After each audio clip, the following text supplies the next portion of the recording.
Yo, Broncos Country. You probably think the Denver Broncos' bye week is just about rest, right? Wrong. While everyone was sleeping, Sean Payton and his crew are cooking up something that could rewrite the entire Super Bowl race.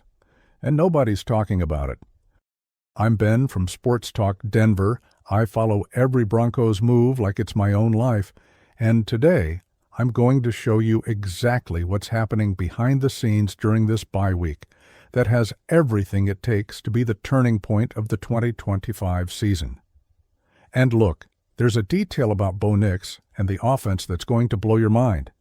But that's only at the end. Stick with me, because what's coming is pure dynamite. Dude, let's be honest here. When was the last time you woke up on a November Saturday and thought, man, the Broncos are sitting at 9 wins and 2 losses? Exactly. Not since 2015 when we hoisted that Lombardi trophy from Super Bowl 50. And I'm not talking about just any 9-2. No, I'm talking about a team that just destroyed the Chiefs at Empower Field at Mile High with Will Lutz nailing that 35-yard field goal with the last second ticking off the clock. That right there was pure cinema, my friend. But here's what nobody's telling you. This bye week didn't just come at the right time. It came at the critical moment. The Broncos played 7 games in 39 days. Let me repeat that. 7 games in 39 days. These guys' bodies were begging for a breather. And now, with Patrick Surtain II coming back from injury, with Alex Singleton recovering from that whole testicular cancer scare, my best wishes to him and his family seriously, and with the defense already being the 4th best in defensive EPA in the entire league according to True Media, we're literally watching an army reorganizing for the final attack. And Luca Evans, that young Denver Post reporter who has the guts to correct Sean Payton when he gets his name wrong on live TV, told me something that's been hammering in my head. The best teams in the league end up being inspired by the personality and mentality of their coaches. Dude, when you look at Payton now, you see that New Orleans Saints guy back, that defiant guy, that us against the world, that screw the doubters. And that's contagious throughout the entire locker room. But don't think it's all sunshine and roses, because there are 3 secrets being worked on during this bye week that could either explode this team to the top of the AFC or, well, let's talk about it. Secret number 1, the pre-snap motion revolution. Look, I'm going to tell you something that ESPN analysts aren't chewing on properly. The Denver Broncos use pre-snap motion less than almost any other team in the NFL. Let that sink in. An offensive coach of Sean Payton's caliber, who has a playbook thicker than Denver's phone book, is holding back his most creative plays. Why?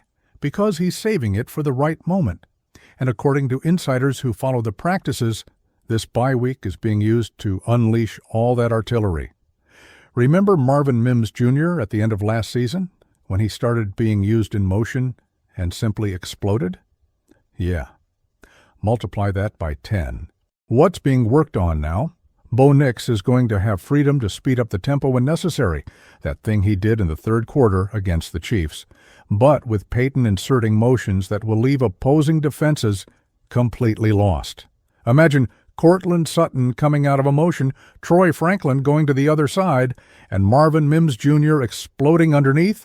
It's 4D chess, man. And check out this brutal stat.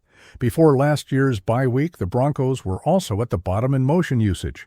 After the bye, the success rate on early downs skyrocketed. History repeating itself? You bet. Secret number 2, the Bo Nix mystery, Captain Clutch or inconsistent QB. Here's the naked truth that no fan wants to hear, but everyone is thinking Bo Nix is a monster in the 4th quarter, like literally 7th best in the NFL in EPA per play in the 4th period.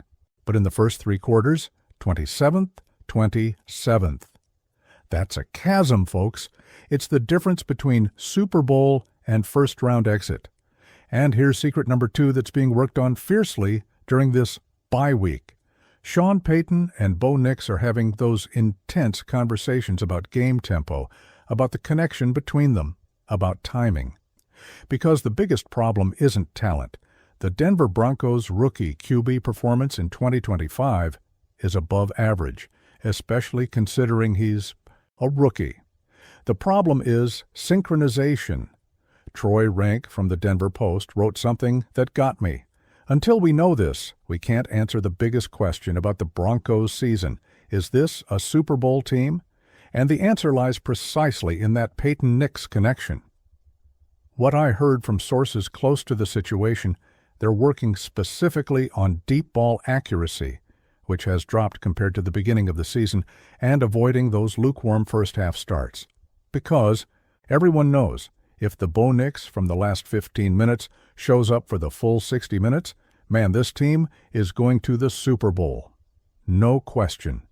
Secret number 3, the Plan B without J.K. Dobbins, and why this could be better. Okay, this one hurts. J.K. Dobbins was the best offensive player on the Broncos. Period. The guy had a 53.6% success rate on runs, was carrying the team on his back.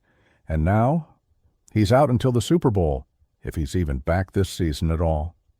Foot injuries are cruel, man. But here's the plot twist that nobody saw coming. This could force Sean Payton to do what he should have done from the beginning. Open up the game, pass more, and use R.J. Harvey and Jaleel McLaughlin in more creative split backfield schemes. Look at the numbers.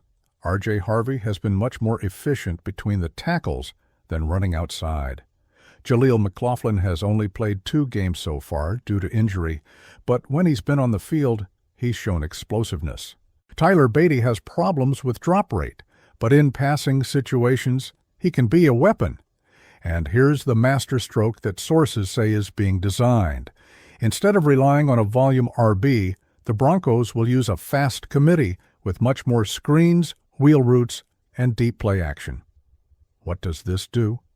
Takes pressure off Bo Nix on first downs, keeps defenses honest, and frees up those wide receivers. Because let's keep it real, Cortland Sutton, Troy Franklin, Marvin Mims Jr., and that rookie Pat Bryant, who was named NFL Rookie of the Week after the Chiefs game. This receiver group is underrated, with more passing volume and less dependence on the run. This offense could become the most explosive in the AFC. Dude, before we get into Act 3, I need to know, do you believe the Broncos can make it to the Super Bowl, like, for real? Because I'll tell you something, after years of suffering, of Russell Wilson, of Teddy Bridgewater, of Drew Lock, of everything we went through, this team deserves it. But deserving isn't enough, is it? So answer me down here in the comments. Which of these 3 secrets do you think is the most important for the Broncos' success? And if you're not subscribed to the channel yet, man, subscribe now. Because I'm bringing you content you won't find anywhere else. Real analysis, insider information, conversations with people who really know what's going on. Let's go together, Broncos Country. And look, there's a detail about Patrick Surtain-Two's return that's going to completely change the defensive game. But before that, let's talk about the elephant in the room. Let's talk about something that should be in all the national newspapers, but for some reason isn't. The Denver Broncos defense is historic. Like statistically, one of the best of the last 10 years. 4th best in defensive EPA, holding teams to field goals and punts almost all the time. And with Vance Joseph, yes, that Vance Joseph, who was head coach and didn't work out, coordinating everything like a maestro. And you know what's crazy? They did all this without Patrick Surtain-Two for a few weeks, the guy who won NFL Defensive Player of the Year, remember? Without Alex Singleton, without Drew Sanders, who's still in rehab, and nobody knows if he's coming back, and still dominated. Now imagine, Surtain-Two comes back after the bye week. Alex Singleton probably returns in a week or 2. His procedure was successful, thank God. You're telling me this defense, which is already top 4, is going to get even better? Nick Bonito is playing like a demon. Jonathan Cooper is making strip sacks in crucial moments. Zach Allen and John Franklin Myers, who is actually mentoring rookie Savion Jones, what a beautiful story, are locking down the line. Cody Barton and Justin Sternad are making the linebacker line work without Singleton. And in the secondary, Jada Barron, that Texas rookie, is proving he can be an elite blocker. Jaquan McMillian has become the free hitter of all free hitters, according to Mile High Report, and P.J. Locke is making those violent tackles. Man, this isn't a defense, it's a gang. But here comes the problem, the final schedule. 6 games until the playoffs, and they're not 6 easy games. No. The Broncos will face the Washington Commanders, who are playing well. They'll face desperate teams, and every game will be like an early playoff. The good news? The Broncos are 7-2 in one-score games. Last year, 1-6. You know what that means? Mentality, culture, leadership. And a lot of that comes from Sean Payton, who's resurrecting that us-against-the-world energy from the Saints. Dude, I can't finish this without talking about the man of the moment, Will Lutz. The guy is perfect on 12 of 12 attempts from 39 yards or less. Perfect. He has 8 fourth-quarter field goals in 9 attempts. He won AFC Special Teams Player of the Week after drilling that 35-yarder with the last second on the clock against the Chiefs. And you know where he came from? The New Orleans Saints. You know who brought him here? Sean Payton, who gave up a 7th-round pick in August 2023 just to have Lutz here. That's coaching. That's knowing how to build a team. Because at the end of the day, in the playoffs, in the tough games, you need a kicker you can trust. And Will Lutz is that guy. So look, Broncos Country, I'm going to leave you with this. We are 6 games away from something epic. 6 games from potentially locking up the number 1 seed in the AFC. 6 games from finally dethroning the Chiefs in the division. 6 games from making history. And these 3 secrets, the pre-snap motion, Bo Nix's evolution, and the plan without J.K. Dobbins, are the keys. If Sean Payton and his staff can execute this to perfection, man, we could be watching the best Denver Broncos offense since Peyton Manning. But there's a detail I didn't tell you. A detail about what Luka Evans discovered in the post-practice interviews. A detail that could completely change how we see this team. Want to know?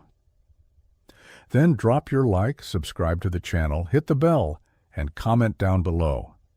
Broncos Country, let's ride.